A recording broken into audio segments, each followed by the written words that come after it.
DNA repair की बात कल कर चुके हैं हम कि डीएनए रिपेयर क्या होता है।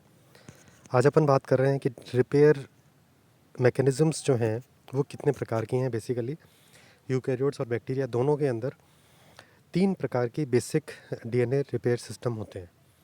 पहला है, सबसे इम्पॉर्टेंट जो है वो है एक्सीजन रिपेयर। एक्सीजन रिपेयर का मतलब है कि डीएनए स्ट्रैंड में जो गलत या लेज़न क्रिएट करने वाला जो न्यूक्लियोटाइड या बेस इनकॉर्पोरेट हो गया है उसको बाहर निकाला जाना।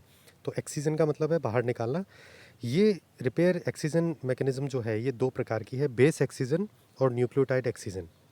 तो इस टेबल में आप देखिए कि रिपेयर सिस्टम के आगे उसमें भाग लेने वाली प्रोटीन्स के नाम भी लिखे हुए हैं। तो बेस एक्सीजन रिपेयर और न्यूक्लियोटाइड एक्सीजन रिपेयर में संबंधित जो एंजाइम्स या प्रोटीन्स काम आती हैं उनके नाम आगे लिखे हुए हैं। इनके बारे में अपन नेक्स्ट वीडियो में बात करेंगे। और ये 3 प्रकार की जो रिपेयर मैकेनिज़्म है, बेस एक्सीजन, न्यूक्लियोटाइड एक्सीजन और मिसमैच रिपेयर, ये हर केस में अलग अलग प्रकार से ऑपरेट करती हैं। जिस प्रकार का लेज़न होता है, जिस प्रकार की डीएनए स्ट्रैंड में खराबी होती है, उसको रिपेयर करने के लिए अलग अलग प्रकार की मैकेनिज़्म होती हैं। तो बेस एक्सीजन रिपेयर क्या है, न्यूक्लियोटाइड एक्सीजन रिपेयर क्या है और मिसमैच रिपेयर क्या है, ये अपन आज थोड़ा संक्षेप में बात करने वाले हैं।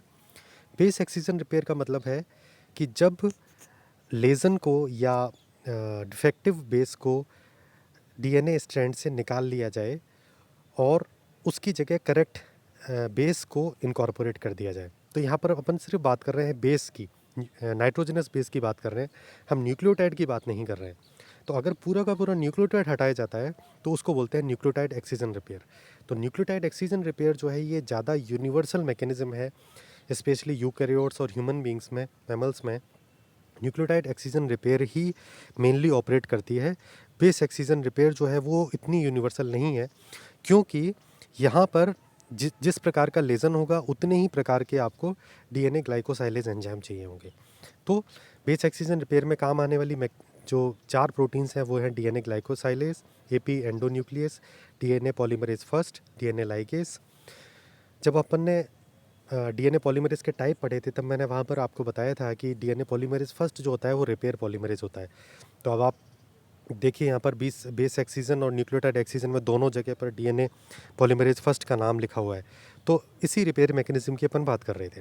न्यूक्लियोटाइड एक्सीजन रिपेयर जो है इसके अंदर ये प्रोटीन्स हैं UVR A B C, DNA polymerase first और डीएनए लाइगेज। ये जो प्रोटीन्स के नाम लिखे हुए हैं यूवीआर ए बी सी जो लिखे हुए हैं, ये एक्चुअली बैक्टीरियल प्रोटीन्स हैं। ह्यूमन में और यूकैरियोट्स में अलग प्रकार की प्रोटीन्स हैं, उस टॉपिक को अपन अलग से लेंगे। मिसमैच रिपेयर क्या होता है? मिसमैच रिपेयर के अंदर वॉटसन और क्रिक बेस पेयरिंग के अलावा अगर कोई दूसरा बेस इनकॉर्पोरेट हो जाता है, यानी कि ए एडेनिन की जो पेयरिंग होती है वो थायमिन से होती है, ग्वानिन की साइटोसिन से होती है, इसके अलावा कोई इस बेस पेयरिंग के अलावा कोई अगर इनकॉर्पोरेशन हो जाता है तो उसको मिसमैच रिपेयर बोलते हैं। तो मिसमैच रिपेयर एक्चुअली हमेशा डीएनए रेप्लिकेशन के बाद में होती है, क्योंकि उसी समय हमें न्यू बेस पेयरिंग की ज़रूरत पड़ती है।